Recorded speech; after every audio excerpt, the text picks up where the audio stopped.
Salam, hər vaxtınız xeyir olsun. Bu gün sizlərlə birlikdə 3-cü sinif KSG 6 variantlar və B suallarını bir yerdə işləyək.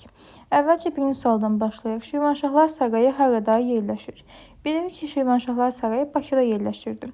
Naxçıvanda yerləşən tikililər hansılardır? Məsələn, Möminə Xatun türbəsi, Yusif Yüksir türbəsi, Naxçıvan Cümə məscidi, Qazancı və Qozbel körpüsü və s.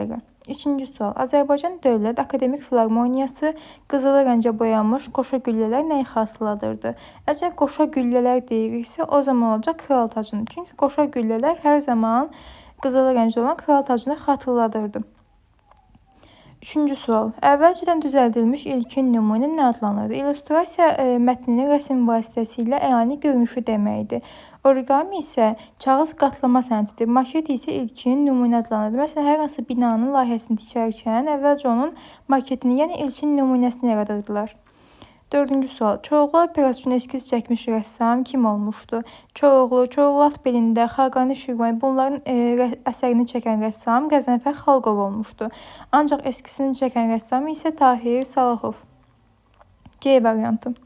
İplərin köməyi ilə canlanan kukla nə adlanırdı? Əlcək kukla, maket, marionetka. Dedik ki, maket ilkin nümunədir. Əlcək kukla isə adından deyildiyi kimi ələ taxılırdı, əl vasitəsilə istifadə olunurdu. Marionetka isə iplərin köməyi ilə canlanan kukla adlanır. 6-cı sual. Tarixi şəxsə xatirə olaraq ucadılan heykəl nə adlanırdı?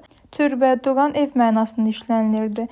Məsələn, Qarabağlar türbəsi, Göycümbət türbəsi, abidə isə tarixi şəxsə xatirə olaraq ucadılan heykəl idi. Piedestal isə həmin heykəlin atlığı və ya özülü idi, yəni heykəlin atlığı idi.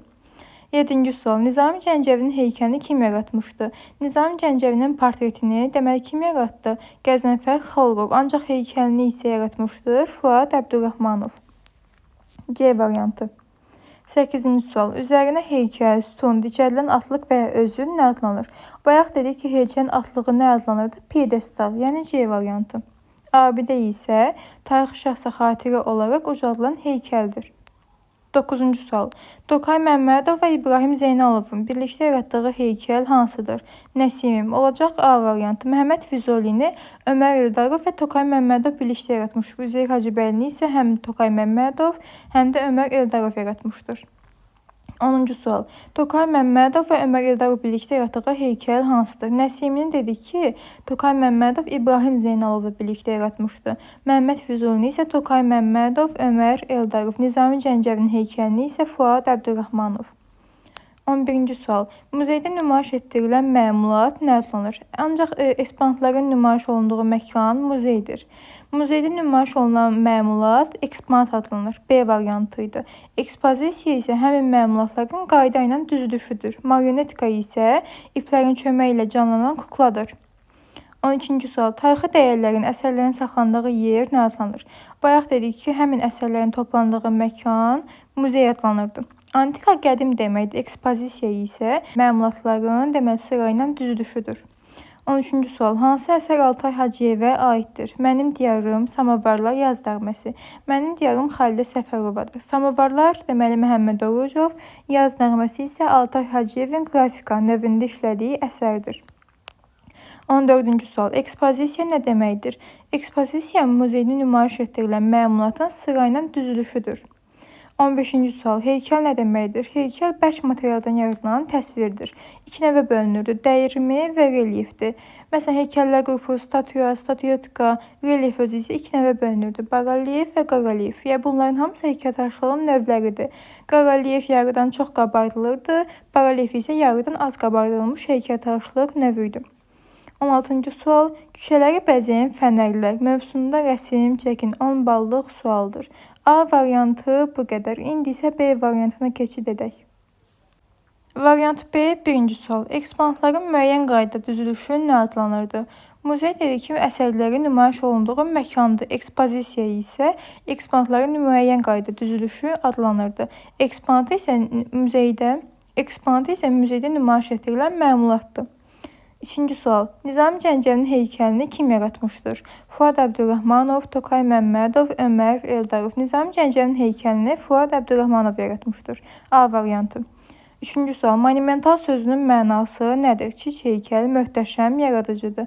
Kiçik heykəl statyetka adlanırdı. Möhtəşəm, monumental, əzəmətli. Burada olacaq B variantı. Dördüncü sual. Nizami Gəncəvinin heykəlinin atlığı nə adlanırdı? Dedik ki, heykəlin atlığı özülü piedestal adlanırdı. Yəni C variantıdır. Monumental sözünün mənası əzəmətli, möhtəşəm deməkdir. Abidə isə tarixi şəxsə xatirə olaraq ucadılan heykəldir. Beşinci sual. Hansı heykəltaraşları tanıyırsan? Gəlin sayaq. Fuad Əbdürrahmanov, Tokay Məmmədov, Ömər Eldarov, İbrahim Zeynalov və s. Altıncı sual. Ələ geyilən kuklalar nə adlanırdı?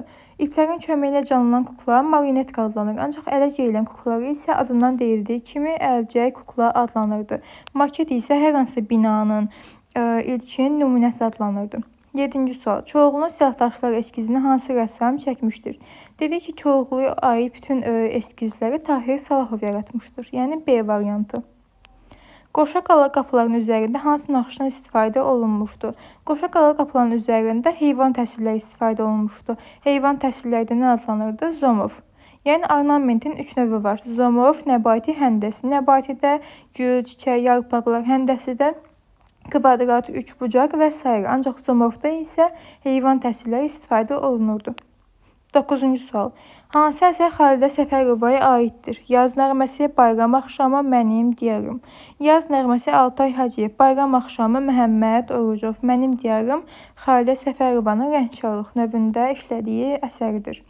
10-cu sual. Azərbaycan Dövlət Akademik Filarmoniyası hansı rənglərdən istifadə olunmuşdur? Azərbaycan Dövlət Akademik Filarmoniyasının qoşa güllələri dedi ki, kral tacını xatırladırdı və ağ, sarı rənglərdən istifadə olunmuşdu. 11-ci sual. Dağlarda əsəri hansı janrdadır? Dağlarda əsəri Qafar Seyfullayevin əsəridir və məişət janrında işlənmişdir. Məişət nədir? Dedik ki, insanın gündəlik həyatında etdiyi hadisələrdir. Mənzərə təbiət rəsmidir. Natürmort isə cansız əşya. 12-ci sual. Cansız təbiət mənasını bildirmişdir. Fransız dilindədir, yəni natürmort. Məişət dedik ki, gündəlik həyatdır, mənzərə isə təbiət. 13-cü sual. Əgər mis qablarla rəsm çəkilibsə, hansı janrdır? Mis qablar, yəni cansız əşyadır. Burada olacaq natürmort. Mənzərə təbiətdir, məişət isə gündəlik həyatdır. 14-cü sual. Heykəltaraşlığın növləri hansılardır? Dedik ki, heykəltaraşlıq 2 növə bölünür. Dəyirmi və relief. Dəyirmiyə aiddir statyetka, statuya, heykəllər qrupu, tors, büst. Ancaq reliefə aiddir barelyef və qorelyef. Barelyef yarıdan az qabardılır, qorelyef isə yarıdan çox qabardılır. 15-ci sual. Relief nə deməkdir? Bayaq dedik ki, relief heykəltaraşlığın bir növüdür. 2 növə bölünür. Barelyef və qorelyef. Barelyef yarıdan az qabardılır, qorelyef isə yarıdan çox qabardılmış heykəltaraşlıq növüdür. 16-cı sual. Zövqünüzə uyğun fənər rəsmini çəkin. Yəni şüşələri bəzəyən fənərlər mövzusuna rəsm çəkməyi tələb edir. B variantı isə bu qədər. Digər videolardan xəbərdar olmaq üçün abunə olmağı unutmayın.